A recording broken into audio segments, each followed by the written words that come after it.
All right, final thoughts here on the baseline mono green brutality deck that I played here for this league.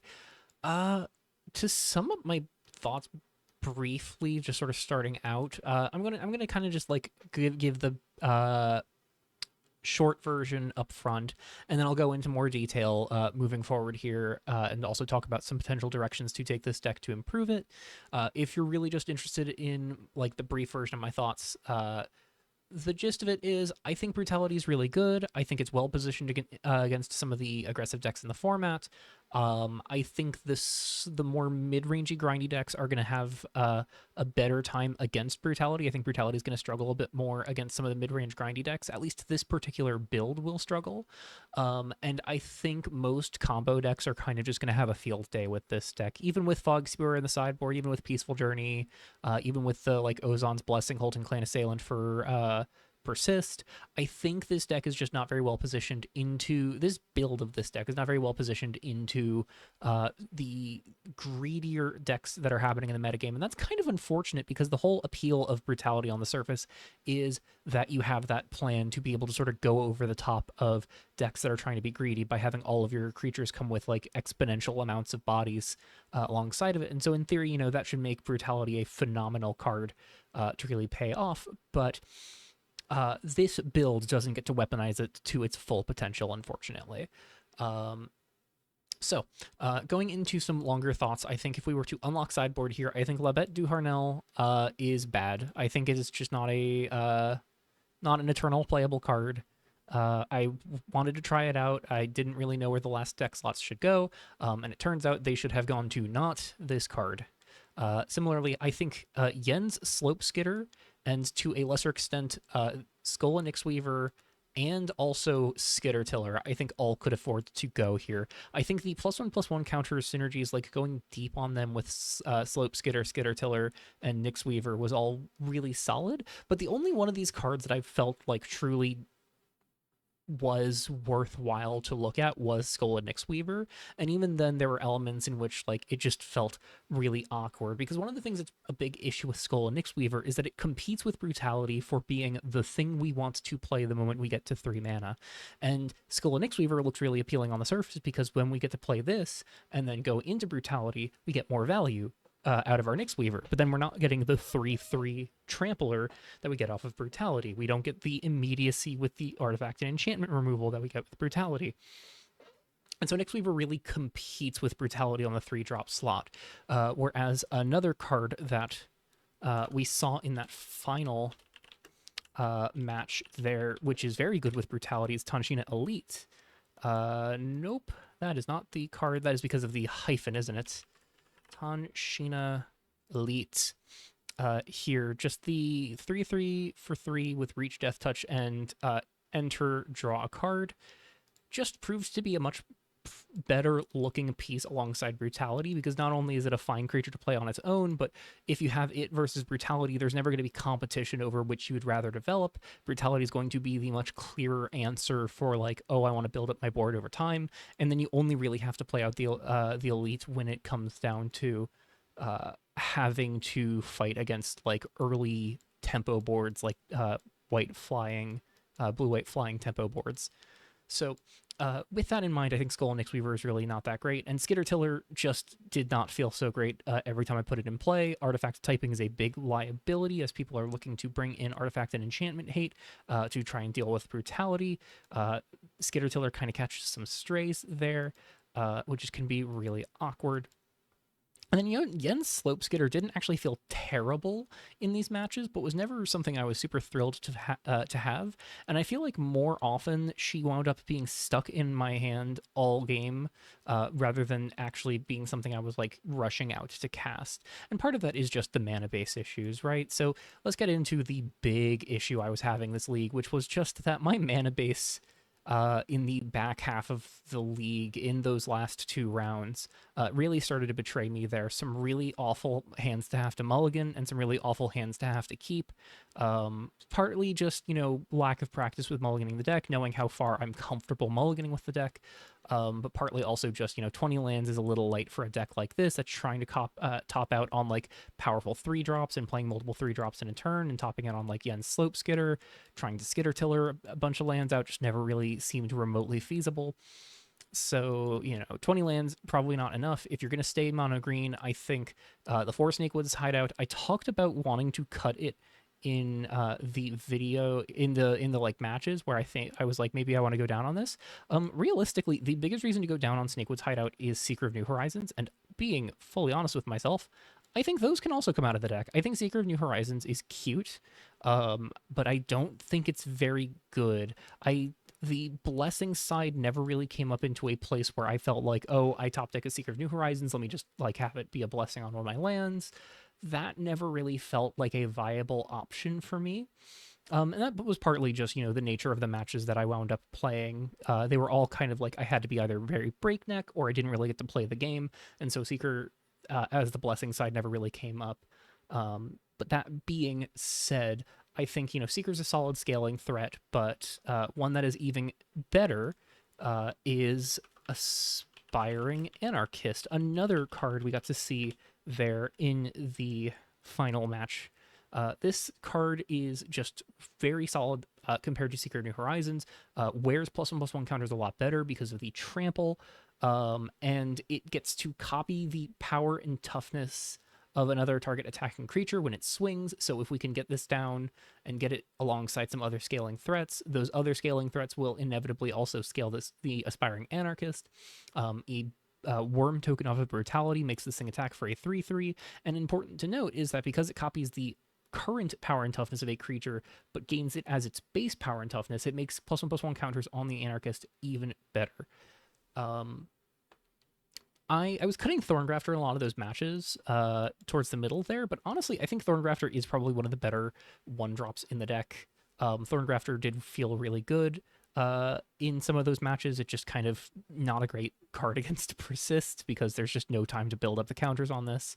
One other card worth talking about as just sort of being a very safe cut, Dawnglade Cultivator. 20 lands is too few for Dawnglade Cultivator, and I think the number of lands this deck ideally wants, which is somewhere in the 22 to 23 range, just is a little shy of being enough to be good for Dawnglade Cultivator. And the worst part of having multiple copies of Dawnglade Cultivator, I have found with this deck in particular, is ever ending up with more than one. I think having a Dawnglade Cultivator on turn 1 can be okay if it gets you to a turn 3 or a turn 2 Skull and Nyx Weaver or a turn 2 Brutality, but outside of that, Dawnglade Cultivator kind of just sucks.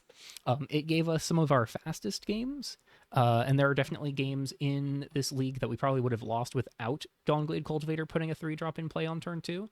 But there are also definitely games we lost because we wound up with a bunch of Dawnglade Cultivators instead of other things. Partly that should be me sideboarding out the Cultivators much more readily and aggressively, but again, this is just sort of a like assessing where the deck itself is failing here. And doing what I can to try and recognize what failings are the deck on the deck and what failings are my own. I think the Ever-Gnawing Rat and Thorngrafter are really solid. I think the Budding Companion is really good. Brutality is really good. I think the other big like lingering question here is Nylia's Call. We only got to see it in play once, and it was a game that was kind of a losing proposition and was not helped by me making such a frankly ridiculously reckless attack.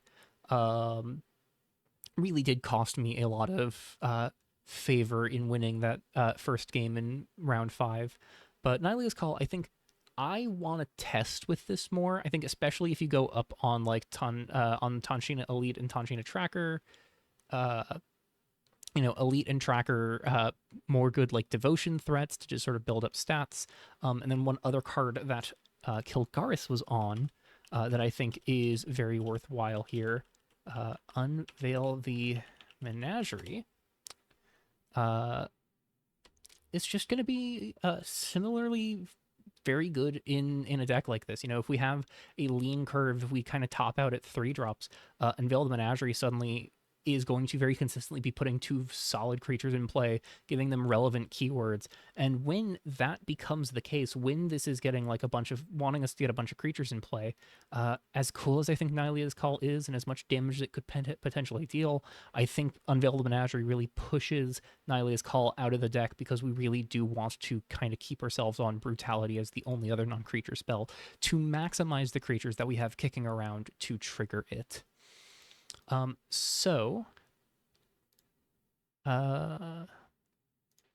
let's start taking a look at versions of this list that probably have a better chance at performing well.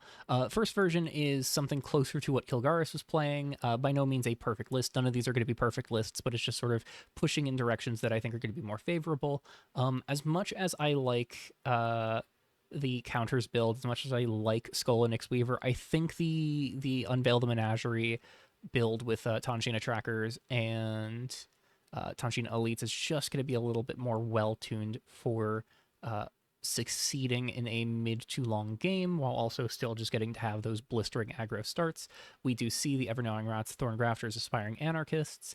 I'm not sure the exact 75, or I suppose 74 in Kilgaris' case for the match that we played, that Kilgaris was on, but for the time being, I've kind of slotted in Dawnglade Wildbear and Protective Detective, just two creatures that I think are worth having on your radar, even if they don't necessarily fit into the best version of this deck, because they do some very solid, relevant things for the deck. You know, Dawnglade Wildbear can be used to just sort of pick up our Thorngrafter. We can use Thorngrafter to sort of slide keyword counters onto our creatures, and then Wildbear can pick it up and then let us redeploy the Thorngrafter to pick new keyword counters, start building up our board over time.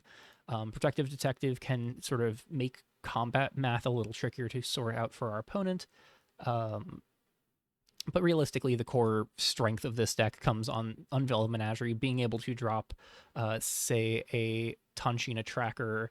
Like, even just dropping like a Tanjina tracker and an Aspiring Anarchist is huge, right? Like, we get to put Anarchist and Tracker into play, assuming we have like 3 forests and a Snakewoods hideout. That is a 3/3 Vigilance Reach that we can put a trample counter on, and a 1/1 Trampler that we can put a Vigilance counter on, and then this 1/1 gets to become a copy of the like biggest stats on the board, and Tracker is just such good stats, especially as we put more forests in play. So there's a lot of like natural synergies in this deck, but the better part here is that the cards are stronger on their own individually, with kind of the exception of Evergnawing Rat and Aspiring Anarchist being these cards that want to come down early and watch you put big stats into play very rapidly. But in that sense, you know, they have very good synergy with what the rest of our very good cards are doing. And because, you know, we're not on the Seeker anymore, you know, 4 Snakewoods hideout seems really safe, and we could just go up to 22 lands here. 22, 23 seems to just, again, be one of the safer ranges to be in. Talking briefly about sideboard, I think Peaceful Journey is still really good. I think Ozon's Blessing, Holton Clan Assailant in particular, is very good.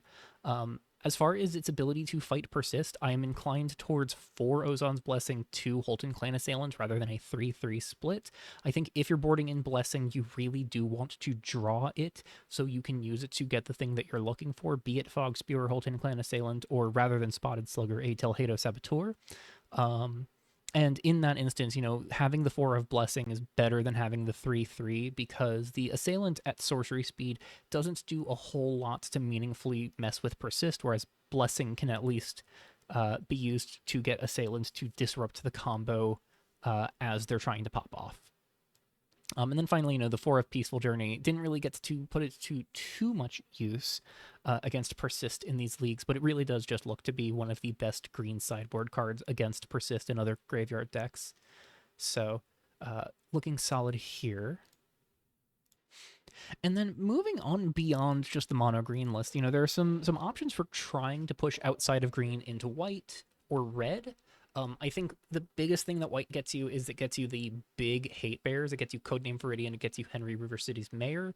These both tax non-creature spells.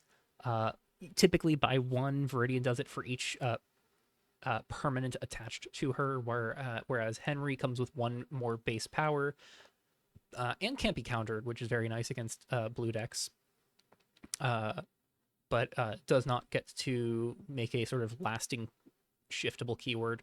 So Henry, just 4/3 vigilance, taxes non-creature spells, and then Viridian's going to cast tax non-creature, non-equipment spells. But she gets to enter with First Strike, Haste, Lifelink, Reach, or Trample, and if she gets removed, we can pay 2 to give that keyword to one of our other creatures, which is really nice because that Haste gadget in particular lets Viridian just be a lot of momentum on the board and also threaten for future turns to have a lot of momentum too as we hit more lands. I think if you're not in mono green, then Snakewood's hideout becomes a lot more of a liability. So in that regard, we're not on Snakewood's hideout, but because we're still on Tanjina Tracker, which I think is still just a very good 2-drop for a strategy like this, rather than trying to go for the good fast lands or the dormant lands, we've got 4 new divides, a single plains, a bunch of forests, and then 4 copies of Heart of the Glade and 2 copies of Wandering Hamlet just to try and have maximized amount of dual lands that are still forests for our Tanjina trackers. This is a lot less debilitating of a mana base concession for something like a Tanjina tracker than trying to play only basics for a Seeker would be. And then, of course, the benefit of this being, again, a 1, 2, and 3 drop curve is we get to unveil the Menagerie, and potentially, we could flip into Henry plus Tanjina Tracker. We could flip into Viridian and Budding Companion, and then we get to distribute the Trample and Vigilance counter really effectively. And then, of course, as far as red-green goes, Card Shark, just one of the scammiest, most powerful cards currently kicking around in the format, really does get to put the low curve of this deck to use. I think this is a case where Wild Bear really looks great, because, Wild Bear can pick up Card Shark to keep spamming Card Shark value when you need it to. Again, Wild Bear can pick up Thorn Grafters to spam value. You're usually not hurt too much to just pick up an Aspiring Anarchist if you have to. You can pick up Tanjina Elite to draw more cards. And even then, Wild Bear doesn't really hinder your momentum too much while also just being a 2-mana 4/3. One of the biggest stat lines we could get for an early creature. So, that's... And we see a similar concession here. I've squeezed in a redeveloped Cityscape, just sort of a 24th land in this deck. And that's just sort of some brief ideas of where to take the Brutality strategy if you want to bring it to the GP, try and improve your approach. If you're looking to play Brutality, I think Brutality can do a lot of good for you. I think there were some really remarkable matches in this particular league. The showing against Tempo was properly astounding. I think it does say a lot about this deck that I think, all of the creatures kicking around do play really nicely against a lot of the blue disruptive elements. Blue just has so much that messes with non-creatures right now, so having a very creature-dense strategy really does punish Tempo significantly, especially as they're trying to just kind of fiddle around with cheap, aggressive creatures, and we're just kind of putting stats on the board that they can't deny. Though I don't think that matchup is a freebie by any measure. The big matchup, which we won both times we played against, that is on everybody's radar, Persist, I don't think is actually all that good of a matchup, despite those rounds going pretty well for us, because I think we just don't have a whole lot of play there. The most we can do is really kill Persist before they get to their turn. Spotted Slugger did some nice work, but I don't think is really going to shine too much in the long run. Maybe it's better in an Unveil the Menagerie style list where you can put a trample counter on your Spotted Slugger off of the Unveil and then immediately swing the Slugger, and the trample counter just makes blocking math so much more complicated. But even then, not being able to buff up this Slugger becomes a liability in that regard. Because 2/2 for 2 is just so hard to justify, squeezing in and swinging with. It did have some relevant play in one of those matches against Persist, but I think in the long run, I don't think Slugger is going to be very good as an answer to that matchup. And then again, the sorcery speed assailants don't do a whole lot against them either. It just kind of gives them more information on what they have to do for their combo turn, whereas the Ozon's Blessings assailant gets to disrupt their combo turn and throw them off if they weren't ready for it, and the Peaceful Journey can properly just lock out one of the Persist creatures or fizzle a raise Rampage. So overall, though, my thoughts on Brutality, I had a lot of fun playing this deck. I think I think I've played enough Dawnblade Cultivator for this Eternal season. I think this is probably my least favorite card in the deck, and it's just because it was an oversight on my part of putting it in a deck that it probably didn't belong in, ultimately. So yeah, I hope you enjoyed my run through this first Eternal League. 3-2, no league deck list prize to be had there, but still a fun ride all the same, and I am pleased to be diving deeper into the format. Doing what I can to have the sideboard video, the part 3 to the Eternal Guide, ready. Gonna try and have that out Friday if I can. If not Friday, it might not be until Sunday, but I understand that that is going to be cutting it close with GP submissions being due Sunday night. We'll see how everything shapes up. I will try and get that to you as quickly as I can, though. Hope you all enjoyed, again, this run through with Brutality, and I will see you in the Revolution chat. Take care.